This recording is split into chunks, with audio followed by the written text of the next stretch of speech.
Hello दोस्तों, आप सभी का स्वागत है एक और नई वीडियो में। जय भोले की। इस वीडियो से हम शुरू करने वाले हैं IT 402 क्लास 10th का एक बिल्कुल ही नया चैप्टर जो कि है एंटरप्रेन्योर्स एंड एंटरप्रेन्योरशिप।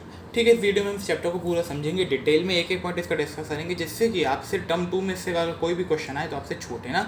तो फटाफट से इसको एक वीडियो में हम इस पूरे चैप्टर को समझना शुरू करते हैं। अच्छा देखो, इस वीडियो में आपको सब कुछ नोट्स के संग समझाने वाला हूँ। जो ब्लैक बोर्ड पर लिखे सब नोट्स हैं, आप उन्हें अच्छे से नोट भी कर सकते हैं। ठीक है, उन्हें याद कर लीजिए तो आपको कहीं दिक्कत नहीं आएगी। ठीक है, अब देखो पहला जो टर्म आता है हमारे चैप्टर में वो है एंटरप्रेन्योर। एंटरप्रेन्योर सर होते क्या हैं? तो an entrepreneur is a person who establishes a venture और a business that generates some value to the customer and provide benefit to the customer या profit to the customer। तो basically entrepreneur कौन होते हैं? एंटरप्रेन्योर वो लोग होते हैं जो खुद एक बिजनेस खड़ा करते हैं या वेंचर खड़ा करते हैं। वेंचर एक बिजनेस का सिनोनिमी है, ठीक है, तो उसको खड़ा करते हैं जो जिससे कि कस्टमर्स जो होते हैं उन्हें कुछ फ़ायदा होता है, चाहे फिर वो गुड्स की फॉर्म में हो या उन्हें पैसे मिलते हैं, और एंटरप्रेन्योर को भी हमारे फ़ायदा होता है। ठीक है, तो बहुत ही सिंपल सी डेफिनेशन आप इसे याद कर सकते हैं कि entrepreneur is a person who establishes a business और venture that generates some value to the customer, यानी जो कस्टमर को कुछ वैल्यू जनरेट करके दे, कुछ प्रोडक्ट जनरेट करके दे, ठीक है, या कुछ अमाउंट ऑफ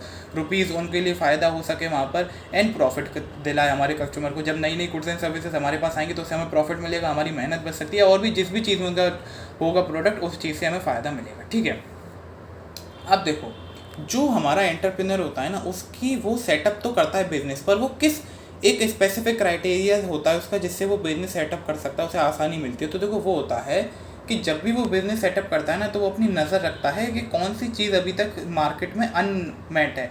अनमेट यानी कि अभी तक उसकी नीड है पर उसे पूरा नहीं किया गया है। तो एंटरप्रेन्योर उसी चीज़ को पूरा करके अपना नया बिजनेस शुरू करता है। मान के चलिए अभी आपको मार्केट में नीड लगी थी सर कि खाने वाले रेस्टोरेंट तो खूब खुल गए कि लेकिन खाना देने वाला कोई नहीं है, यानी कि वहाँ से डिलीवर करने वाला घर पे कोई नहीं है। तो जोमेटो ने इस नीड को कैप्चर करा और जोमेटो हमारा मार्केट में आया। तो देखो ये कुछ फेमस कंपनीज हैं जैसे ओला कैब्स के हमारे, ठीक है, एंटरप्रेन्योर हैं जो फाउंडर है इसके भविष्य अग्रवाल। फ्लिपकार्ट के हैं हमारे विनी बंसल जी। तो इन सभी ने ये कुछ अपने जो सोसाइटी की अनमेट नीड्स थी उनको इन्होंने डिस्कवर करा और उसके बाद इन्होंने उससे बिजनेस सेटअप करा। तो देखिए आज ये कितने प्रॉफिट में करोड़पति अरबपति बने बैठे हैं। ठीक है, अब सर एंटरप्रेन्योर तो हमें समझ आ गया क्या होगा, एंटरप्रेन्योरशिप भी पता चले। अब एंटरप्रेन्योर के बारे में सब कुछ पता चल गया। अब हम देखते हैं एंटरप्रेन्योरशिप क्या होती है। तो देखो एंटरप्रेन्योरशिप, अच्छा अगर कोई थोड़ी राइटिंग में अगर डिस्टर्बेंस लग रहा हूँ, मैं अपनी राइटिंग थोड़ी सही कर रहा हूँ, पर अब यार इतनी है तो प्लीज़ काम चला लेना, आगे पूरी कोशिश करूँगा कि और अच्छा लिख सकूँ। तो entrepreneurship can be described as starting a business by using the resources available to them. तो एंटरप्रेन्योर वो आदमी होता है और उस प्रोसेस को, बिजनेस सेटअप करने के प्रोसेस को हम कहते हैं एंटरप्रेन्योरशिप।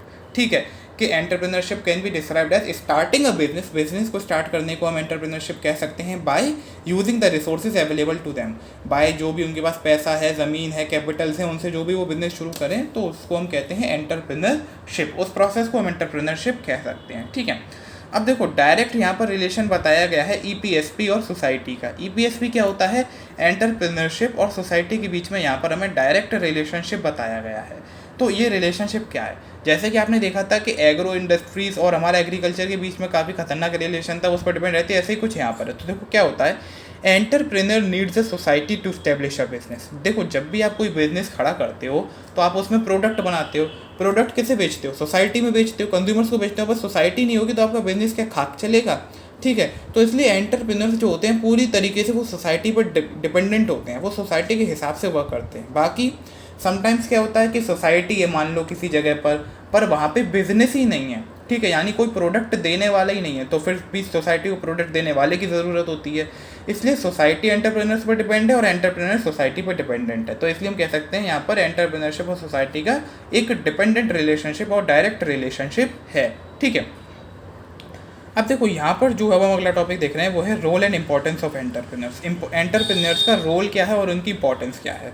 तो देखो पहले हम बात करें तो एंटरप्रेन्योर्स क्या करते हैं, हेल्प इन वेल्थ क्रिएशन। ये लोग वेल्थ जनरेट करते हैं, वेल्थ यानी कि पैसा, रुपया। ठीक है, कैसे करते हैं? अब जब देखो कोई भी एंटरप्रेन्योर एक नया बिजनेस खोलता है तो वो खुद पैसे लगाता है, दूसरे इन्वेस्टर्स से पैसे लेता है, फिर प्रोडक्ट बिकता है तो उसे प्रॉफिट होता है, दूसरे लोगों को सैलरी मिलती है और भी ज़्यादा प्रॉफिट वाला होता है, वो अमीर बनता चला जाता है। तो इससे हम देखते हैं कि वेल्थ ये लोग बढ़ाते हैं अपनी। ठीक है, वेल्थ क्रिएशन में काम करते हैं, सोसाइटी को भी पैसा बढ़वाते हैं। जो इन्वेस्टर्स होते हैं जब वो इस कंपनी के शेयर खरीदते हैं फिर वो शेयर बढ़ जाते हैं तो उन्हें भी फ़ायदा होता है। तो वेल्थ क्रिएट करता है एंटरप्रेन्योर दूसरे लोगों के लिए। बाकी दूसरा, it adds to national income.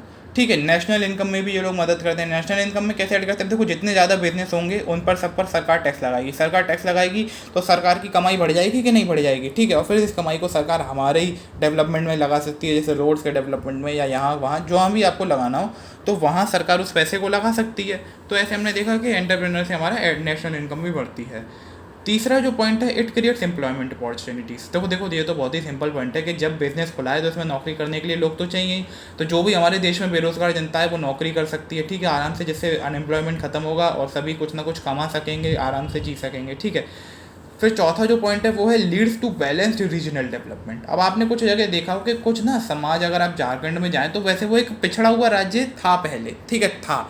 जैसे यहाँ पर आयरन स्टील और जब तक नहीं थी वहाँ पर थोड़ा कम डेवलपमेंट था, बट वहाँ पर जब स्टील ओर की फैक्ट्रीज खुली, टाटा स्टील वहाँ पर सेटअप हुई, पूरा प्लांट लगा इतने बड़े एरिया में, तो हमने देखा कि वहाँ पर वो जो एरिया पहले बैकवर्ड रीजन में आता था वो एक अच्छा डेवलप्ड रीजन हो चुका है, क्योंकि अब वहाँ पर जब इंडस्ट्री हुई तो लोग आए। अब लोगों की तो हर प्रकार की ज़रूरत होती है, उन्हें हॉस्पिटल भी चाहिए, टूरिस्ट स्पॉट भी चाहिए, क्या कहते हैं, रेस्टोरेंट भी चाहिए, होटल भी चाहिए, रहने के लिए जगह भी चाहिए, अपार्टमेंट सोसाइटी सबको चाहिए। तो उससे क्या देखा कि हमने सर वहाँ पर डेवलपमेंट हुआ उस रीजन में, ठीक है। जैसा कि अगर आप देखें तो मनाली जाते समय आपको रास्ते में पड़ती है अंबुजा सीमेंट की फैक्ट्री, तो वहाँ पर सारा डेवलपमेंट उस छोटे से जगह का उसी की वजह से हुआ है, ठीक है। अब जो अगला पॉइंट था हमारा वो था improve the standard of living. तो देखो क्या होता है, जब ये लोग बड़ी बड़ी जो मल्टीनेशनल कंपनीज होती हैं उनके जो प्रोडक्ट्स होते हैं वो बहुत ही रिची क्लास वाले होते हैं, ठीक है। तो बड़े बड़े क्लास के लोगों के पास पैसा होता है तो वो पैसा फेंकते हैं, मज़ा लेते हैं, ठीक है, या पैसे देकर एकदम प्रोडक्ट लेते हैं। तो उससे क्या है, उनका स्टैंडर्ड ऑफ लिविंग और इन्हेंस हो जाता है। उनकी अमीरी एक एक चीज़ से झलकती है। मोबाइल तो एप्पल का, एयरपोर्ट्स तो वो एप्पल के ही होंगे, वो तो जूते तो नाइकी के। तो ऐसे उनका स्टैंडर्ड ऑफ लिविंग छलकता है और उसका स्टैंडर्ड ऑफ लिविंग बढ़ भी जाता है एंटरप्रेन्योर्स के आने से। बाकी क्रिएट सोशल चेंज। देखो ये लोग ना सोशल चेंज भी क्रिएट करते हैं। सोशल चेंज कैसे क्रिएट करते हैं, पहले आज से आपने देखा हो 10 साल पहले ढर्रा चल रहा था कीपैड वाले मोबाइल फ़ोन्स का, अरे वही घिसे बैठे मोबाइल फ़ोन आ गए। या कार की ब्रांड्स में देखें तो एम्बेसडर फिएट आ गई। बट जब नए नए एंटरप्रेन्योर्स और बढ़े, नए नए लोग आए तो मार्केट में उतरे, तो उन्होंने नई नई चीज़ें निकाली, जिससे क्या हुआ, हमें नई नई टेक्नोलॉजी देखने को मिली, नया नया दिमाग मिला। जैसे एलॉन मस्क है तो आज वो इतना दिमाग लगा रहे हैं, तो वो एक अच्छी बात है, एक सोशल चेंज हो रहा है उससे, ठीक है।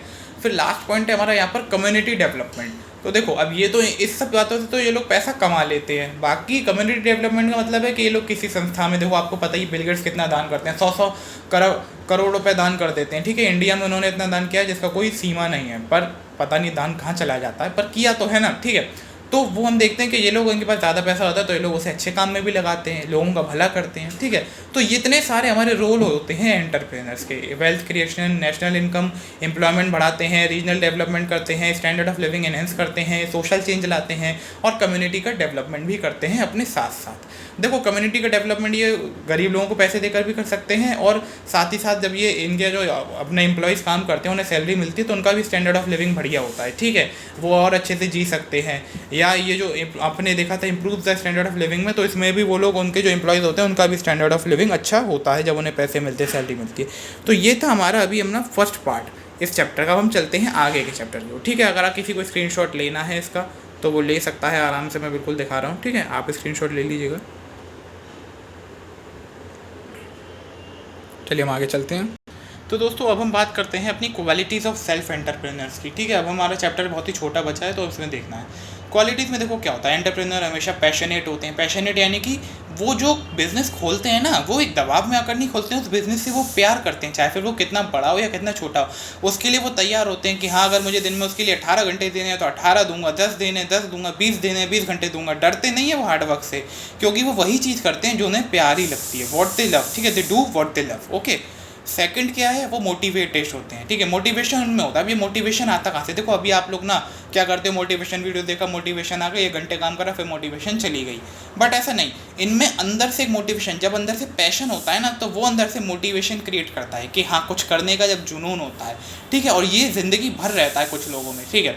तीसरा होता है ऑप्टिमिज्म। ऑप्टिमिज्म यानी कि होप करना आगे सब कुछ अच्छा ही होगा, ठीक है। तो देखो जब भी कोई एंटरप्रेन्योर बिजनेस स्टार्ट करता है तो वो ऑप्टिमिस्टिक होता है बहुत। ऑप्टिमिस्टिक यानी कि उसे उम्मीद होती है सब कुछ अच्छा ही होगा। अगर आप सोचोगे ना बुरे मन से कि यार अब ये तो होगा ही नहीं, तो वो सच में ही नहीं होगा दोस्तों। अगर आप सोचोगे कि मैं कर सकता हूँ, मैं पूरा एंटरप्रेन्योर चैप्टर पढ़ सकता हूँ, तो ये जरूर होगा। इसके बाद आता है आपका विजन।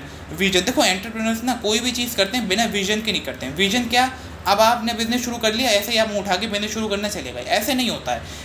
एक विज़न बनाना पड़ता है, पूरा प्लान बनाना पड़ता है कि पहले हम ये करेंगे, फिर ये और फिर ये फिर ये। अगर मैगी बनानी है तो पहले हम पानी डालेंगे, उबालेंगे, मैगी को तोड़ेंगे, फिर डालेंगे और बन जाएगी मैगी। ये एक विज़न है हमारा। अब अगर हम पहले मैगी तोड़ ली, फिर पानी उबाल लिया, फिर पता नहीं उसमें कुछ और कर दिया, तो वो सब चीज़ें गड़बड़ सड़बड़ हो जाएगी, उससे कोई फ़र्क नहीं, अच्छा काम नहीं होगा। इसलिए हमेशा विज़न रखना चाहिए। अगर आपको कंप्यूटर की तैयारी करनी है तो आप लोग स्ट्रेटेजी क्यों देखते हैं? क्योंकि वो आपको एक विजन प्रोवाइड कराती है, ठीक है, जिससे आप उस पर चल सके, अपना आगे काम कर सके। फिर होता है क्रिएटिविटी। देखो जो एंटरप्रेन्योर्स होते हैं ना, वो क्रिएटिव बहुत होते हैं, उन्होंने कभी भी कोई बाउंड्री देखी नहीं है। हमने सुना है सर जेफ बेजोस ने, सॉरी बिल गेट्स ने स्कूल छोड़ दिया था, या हमारे एप्पल के फाउंडर स्टीव जॉब्स ने छोड़ दिया था कॉलेज। तो क्यों? क्योंकि उन्हें वहाँ की बाउंड्रीज पसंद नहीं थी। सर बाउंड्रीज में कभी क्रिएटिविटी रह ही नहीं सकती, ठीक है, इसलिए ये हमेशा क्रिएटिव होते हैं, नई नई चीज़ें करना चाहते हैं, नई चीज़ों से कभी डरते घबराते नहीं हैं। देखो कहते हैं ना कि those who jump can fly, but जो जंप ही नहीं करेगा वो फ्लाई कैसे करेगा? तो ये लोग सेल्फ स्टार्टर होते हैं, ठीक है। कोई भी चीज़ होती है तो वो पहले उन्हें खुद ही करके देखनी पड़ती है, ठीक है। वो किसी पर डिपेंड तो है नहीं, उनके लिए कोई काम करने तो लगा नहीं है कि हाँ ये हमारा करके चला जाएगा, तो उन्हें खुद ही स्टार्ट करना पड़ता है सब कुछ। फिर ये लोग ओपन माइंडेड होते हैं, ठीक है। ओपन माइंडेड यानी इनका दिमाग खुला हुआ होता है, वही कोई बाउंड्री के अंदर नहीं बंधे हैं, जो सोचना है जैसा सोचना है वैसा सोचते हैं और फिर उस पर वर्क करते हैं, क्या ये सही है गलत है क्या है, ठीक है। ये लोग रिस्क टेकर होते हैं। रिस्क टेकर यानी कि इन्हें देखो जब भी आप कुछ बड़ा करने जाते हो ना तो रिस्क तो होता है। अब जैसे कि KGF के डायरेक्टर ने प्रोजेक्ट इतना बड़ा बनाया, इतना करोड़ों रुपए लगाए, उन्हें रिस्क तो था कि सर पिक्चर नहीं चली तो फिर क्या होगा, फिर तो डूब जाएगी। पर अगर वो रिस्क लेते ही नहीं तो फिर क्या होता, फिर इतनी हिट पिक्चर हमें मिल पाती है? हमें को नहीं, हमें मज़ा आता नहीं आता। तो इसलिए ये लोग रिस्क तो लेते ही हैं, एंटरप्रेन्योर्स जो होते हैं, ठीक है। लेकिन इनके रिस्क लेने के भी तरीके होते हैं। अब आप कहेंगे सर रिस्क लेना तो बुरी बात है, ज़्यादा रिस्क भी जीवन में खतरनाक हो जाता है, वो बात आपकी ठीक है। एंटरप्रेन्योर्स जो होते हैं ना वो रिस्क को मेजर करके लेते हैं कि उन्हें कुछ चांसेस हैं कि हाँ इस रिस्क से तो हमें बिल्कुल फ़ायदा ही नहीं होने वाला है। अब एक रिस्क है पहाड़ी से ऊपर कूदने का, तो सर इसमें तो कोई फ़ायदा ही नहीं है ना, ये तो सीधे सीधे सुसाइड है। बट अगर उसमें कुछ चांसेस हैं, आप नीचे बंजी जंपिंग कर रहे हो, तो वो रिस्क अलग है, क्योंकि आपको पता है आप नहीं गिरने वाले हो, बट आप रिस्क ले रहे हो तो आपको उससे मज़ा आता है, ठीक है। तो ये लोग रिस्क भी मेजर करके लेते हैं हमेशा। फिर इनमें होता है कॉन्फिडेंस। कॉन्फिडेंस की तो कमी नहीं होती। देखो अगर आप में कॉन्फिडेंस नहीं है तो आप शुरू तो कर दोगे पर आप फिर गिर जाओगे, बीच में कुछ नहीं कर पाओगे। ये लोग डिटरमाइंड होते हैं। डिटर्मिनेशन इनमें कूट कूट के भरा होता है। डिटर्मिनेशन आप पैशन से ही मेजर कर सकते हैं, यानी एकदम दृढ़ निश्चय कर लिया होता है कि सर अब तो ये हमें ज़िंदगी में करना ही है, नहीं तो फिर हमारा जीना व्यर्थ है, ठीक है। फिर जब भी आप एंटरप्रेन्योर हो या आपको एक अच्छा नागरिक भी बनना है ना, आपकी कम्युनिकेशन स्किल्स स्ट्रांग होनी चाहिए। मान के चलिए आपका एक, अब मैं कैसे बताऊं, आपका एक यूट्यूब चैनल ही है, ठीक है, आपको उसे लोगों से सब्सक्राइब करवाना है, तो अगर आपको कम्युनिकेशन स्किल्स नहीं होंगी कि आप वीडियो में अपनी बता नहीं पाएंगे कि आप लोग इसे सब्सक्राइब करके जाइए, कमेंट करिए, लाइक करिए, तो फिर दूसरा बंदा क्यों करने लगा, ठीक है। तो कम्युनिकेशन जितनी अच्छी होगी ना उतने ही लोग हमसे जुड़ेंगे, उतना ही हमारा प्रॉफिट बनेगा। ये हम रियल लाइफ में भी देख सकते हैं। देखो आपने देखा होगा कि हमारे बड़े बूढ़े कुछ को कहते थे ये हाँ भाई ये रिश्तेदार बहुत व्यवहारिक है। व्यवहारिक यानी कि उसकी कम्युनिकेशन स्किल्स बहुत अच्छी होती है, वो हमारे साथ ऐसे बर्ताव करता है, चाहे वो हमें जीवन में पहली बार मिला हो, जब भी हमसे मिलेगा अरे बेटा और कहाँ हो कैसे हो। पर कुछ कुछ ऐसे होते हैं जो बिल्कुल बोलते भी नहीं है, तो हम उन्हें लाइक नहीं करते हैं। तो जिनकी कम्युनिकेशन स्किल्स अच्छी होती हैं उनको हर कोई पसंद करता है। दूसरी फिर बाद में ये लोग डिसिप्लिन्ड होते हैं। देखो भाई कुछ भी करना है ना तो परंपरा, प्रतिष्ठा, अनुशासन, बस अनुशासन चाहिए, प्रतिष्ठा चाहिए, परंपरा चाहिए। डिसिप्लिन ये लोग बहुत होते हैं, ठीक है। डिसिप्लिन नहीं है तो आप ज़िंदगी में कुछ नहीं कर सकते कि हाँ भाई सुबह 10 बजे का काम रात के 10 बजे हो रहा है तो उससे कोई भाई आप सही नहीं कर रहे हो, ठीक है। 10 बजे का सुबह काम सुबह ही होना चाहिए। ये स्ट्रॉन्ग वर्क एथिक्स होते हैं इन लोगों में। स्ट्रॉन्ग वर्क एथिक्स से क्या मतलब है कि इनमें ना ये रोल मॉडल होते हैं अपने वर्क प्लेस के लिए। जैसे समझिए आप स्ट्रॉन्ग वर्क एथिक्स का मतलब है कि ये लोग वहाँ पर रूल्स एंड रेगुलेशन सेटअप करते हैं जिससे कि जो एम्प्लॉयज़ होते हैं वो इन्हें फॉलो करते हैं, यानी ये एक तरीके से वर्किंग रोल मॉडल बन जाते हैं लोगों के, ठीक है। रोल मॉडल का काम करते हैं, इनमें बहुत अच्छी अच्छी क्वालिटीज़ होती है अपने वर्क को लेकर, ठीक है। तो ये थी हमारी आपके सक्सेसफुल एंटरप्रेन्योर्स की क्वालिटी। आप इन्हें आराम से देख सकते हैं, बहुत सारी मैंने दी हैं। आप अगर 5-7 को भी दिमाग में बैठा लेंगे तो आपका काम बन जाएगा। अब सर अगला जो टॉपिक है वो है मेन फंक्शंस ऑफ एंटरप्रेन्योर्स के फंक्शन क्या होते हैं। तो देखो पहला फंक्शन होता है डिसीजन मेकिंग का। जब भी आप कोई बिजनेस सेट कर रहे हो तो आप में उसको हज़ारों तरीके के डिसीजंस लेने पड़ते हैं, कई कॉन्ट्रैक्ट साइन करने हैं, डील्स करनी है। तो जब तक आप में डिसीजन मेकिंग की एबिलिटी नहीं होगी ना कि आपको जो करना है ना डिसीजन अपने दिमाग से लेना होता है। कभी भी डिसीजन लेने के लिए दूसरे पर निर्भर नहीं रहिए, नहीं तो आपके जीवन में बहुत दिक्कत होगी। मैं तो कहता हूँ अगर आप आज कपड़े भी पसंद करने जा रहे हैं तो वो भी अपने मन से लीजिए, क्योंकि अगर आप में ये आदत पड़ गई आप अपने डिसीजन दूसरों पे छोड़ रहे हैं तो फिर आपकी ज़िंदगी का पता नहीं क्या होगा। इसलिए डिसीजन हमेशा खुद लेने चाहिए। दूसरा मैनेजमेंट कंट्रोल होता है कि अगर ये लोग इतना बड़ा बिजनेस सेटअप करते हैं तो अकेला व्यक्ति उसे संभाल ले। मैनेजमेंट कंट्रोल की चाहे फिर वो कितने ही लोगों को अपने नीचे लगाए या कई सारी यूनिट्स बनाए, बट मैनेज कर सके, इनमें मैनेजमेंट कंट्रोल बहुत होता है, सब टाइम मैनेज कर सके, सब कुछ कर सकते हैं लोग, ठीक है। फिर ये लोग डिवीजन ऑफ इनकम करना जानते हैं अच्छे से कि अगर हमें इतना प्रॉफिट होगा तो उसको हम कैसे बांटेंगे, क्या हम नई बिजनेस में लगाना है, कितनी हमें सैलरी बढ़ानी है जिससे एम्प्लॉयज़ भी खुश रहें, क्या हमें वेकेशंस पे स्पेंड करना है, ठीक है, जैसे घर वाले खुश रहें, तो वो सब ये लोग जानते हैं, डिवीजन ऑफ इनकम करना, ठीक है। बाकी risk taking and uncertainty bearing, तो देखो रिस्क भी ये लोग लेते हैं और थोड़ा ना आपको हार से भी लड़ना आना चाहिए कि अगर आप हार गए तो ज़िंदगी रुक नहीं गई, ठीक है, आपको उससे उठ के आगे बढ़ना चाहिए। तो सर्टेनिटी यानी कि पक्का और अनसर्टेनिटी यानी कि पक्का नहीं। तो अगर आपने कोई कुछ कर भी दिया है, शायद आप उसमें पक्के नहीं भी हैं, तो कोई बात नहीं, डरना नहीं चाहिए, कर दो यार एक बार, ठीक है, फिर जो होगा वो देखा जाएगा। तो इसलिए आपको थोड़ा अनसर्टेनिटी बियरिंग भी दिमाग में होना चाहिए। अगर हमने रिस्क ले लिया है तो आपको यही नहीं, वो तो पता है कि सर ज़्यादा तो हमें यही सोचना है कि हमारा अच्छा ही होगा, पर कुछ चांसेस मन में ऐसे भी रखने चाहिए अनसर्टेन कि गलत भी हो सकता है, जिससे कि आप कुछ और आगे प्लान कर सकें। अदरवाइज़ आपकी उम्मीद जब टूटती है ना तो इंसान बहुत अंदर से टूट जाता है, ठीक है। फिर आदमी को इनोवेटिव होना चाहिए। जब तक इनोवेशन नहीं है, क्रिएटिविटी नहीं है, तो फिर तो काम नहीं होने वाला है एंटरप्रेन्योर्स का। तो एंटरप्रेन्योर्स का सबसे मेन फंक्शन है कि वो लोग इनोवेशन करते हैं, नई चीज़ों का, नए इक्विपमेंट्स लाते हैं मार्केट में, ठीक है। तो ये लोग बहुत ही ज़्यादा इनोवेटिव पर्सन्स होते हैं। अब हम आगे चलें तो आगे हमारा आया है मिथ्स अबाउट एंटरप्रेन्योरशिप का टॉपिक। ये आपकी बुक का आखिरी टॉपिक है मेरे ख्याल से, ठीक है। तो मिथ्स अबाउट एंटरप्रेन्योरशिप में क्या है? मिथ माने की झूठी बातें कि जो लोगों ने फैला रखी है एंटरप्रेन्योर के बारे में कि ये लोग हाई रिस्क टेकर्स होते हैं। मैंने आपको पहले बताया कि रिस्क टेकर होते हैं, पर ये लोग रिस्क मेजर करके लेते हैं कि किससे इन्हें फ़ायदा हो सकता है और किससे लोग डूबने वाले हैं। दूसरा, कुछ लोग कहते हैं कि भाई एंटरप्रेन्योर्स तो माँ के पेट से ही पैदा होते हैं। देखो, कोई भी ना पेट से पैदा होकर कुछ नहीं सीख के आता, जो भी सीखता है वो इसी दुनिया में सीखता है, समझे, ये झूठी बात है। फिर कहते हैं लोग कि एंटरप्रेन्योर्स तो मोटिवेटेड होते हैं सिर्फ अमीर होने के लिए। देखो, वो बात है कि उनका पैसा कमाना मोटिव होता है, पर उनका मोटिव और भी कुछ होता है। जैसे हमने देखा, वो कम्युनिटी डेवलपमेंट करना चाहते हैं, वो संग रीजनल एरियाज़ को डेवलप करते हैं। अपने पैसे कमाने के संग वो दूसरों का भी हमने देखा भला कर पाते हैं, ठीक है। ऐसा ही नहीं है, देखो नाउ जब वो बिज़नेस फैलाते हैं तो उनका यही नहीं होता कि सिर्फ सरप्लस मनी मिले उन्हें अपना बिज़नेस बढ़ाने के लिए, बल्कि वो कई सारी चीज़ें और भी करते हैं दूसरे लोगों के लिए।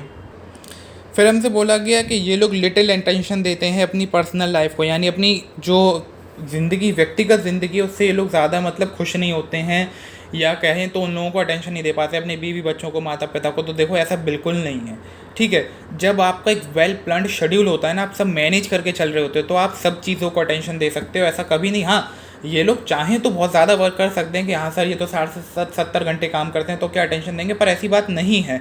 देने वाले अटेंशन भी देते हैं और वो संग में काम भी करते हैं। देखो, एंटरप्रेन्योर बनना कोई इतनी आसान इसलिए नहीं होता, ठीक है।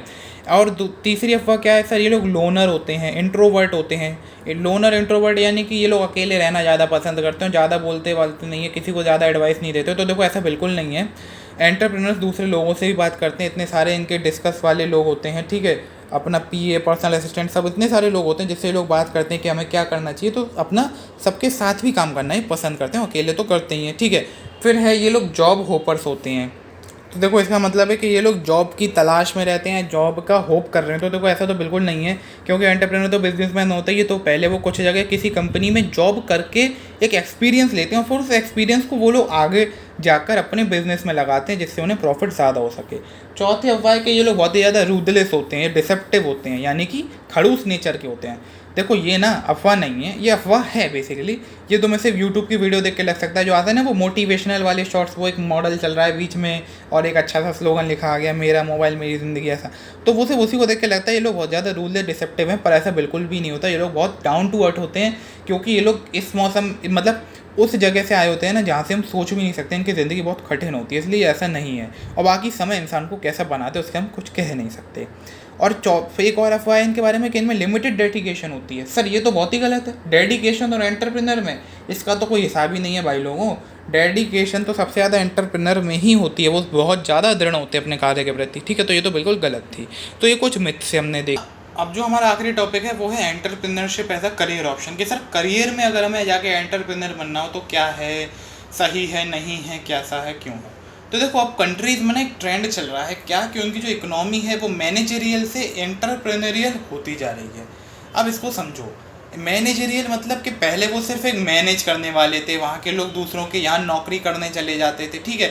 कंट्री में उतने ज़्यादा बिजनेसमैन नहीं थे, पर अब कंट्रीज एंटरप्रेन्योरल की तरफ बढ़ रही हैं, यानी कि वो उनमें बिजनेसमैन की संख्या बढ़ती जा रही है। अब दूसरे देश के लोग हमारे यहाँ काम करने आए, हम ऐसी कंडीशंस क्रिएट कर रहे हैं धीरे धीरे। आप देखें तो अब अभी के कुछ मतलब 2-3 साल में एंटरप्रेन्योरशिप पे कितना जोर गया, नहीं तो पहले एंटरप्रेन्योरशिप मेरे ख्याल से एक शब्द भी नहीं था। अब जैसे आपने शार्क टैंक शो देखा तो कितने सारे एंटरप्रेन्योर्स हमें उसमें देखने को मिल रहे हैं, तो यानी से ये पता चलता है कि देश में एंटरप्रेन्योरशिप की अब एक लहर आ गई है, ठीक है।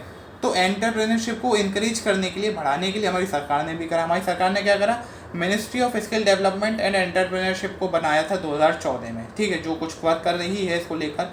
बाकी एजुकेशनल इंस्टीट्यूट में अब हमारे एंटरप्रेन्योरशिप के पर्टिकुलर कोर्सेज कराए जा रहे हैं, जैसे कि आप देखें तो बहुत जगह कॉलेजेस में अब एंटरप्रेन्योरशिप एक सब्जेक्ट बन के आ रहा है, और कई सारे अब मेंटर्स और कोच अवेलेबल है हमारे बिजनेस को गाइड करने के लिए। जैसे हम बात करें तो कंसल्टेंसी करने के लिए, जैसे सोनू शर्मा हो गए, हमारे डॉक्टर विवेक बिंद्रा हो गए, तो ये सब लोग अब लगे हुए हैं एंटरप्रेन्योरशिप को बढ़ाने में। बाकी यही सब हमारे अब जो इनकरेजमेंट है वो सरकार के द्वारा की जा रही है।